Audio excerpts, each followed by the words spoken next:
Șterge orice urmă de necaz. Ziua începe ca un drum curat, cu pași ușor și cer luminat.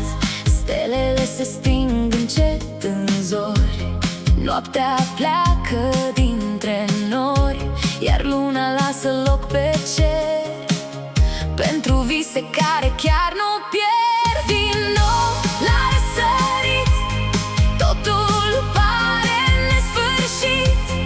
Zi și noapte mergem înainte, cu speranță și cu minte. Apusul vine doar să spună că mereu răsare o zi mai bună. Sub soare și printre stele, viața cântă pentru ele.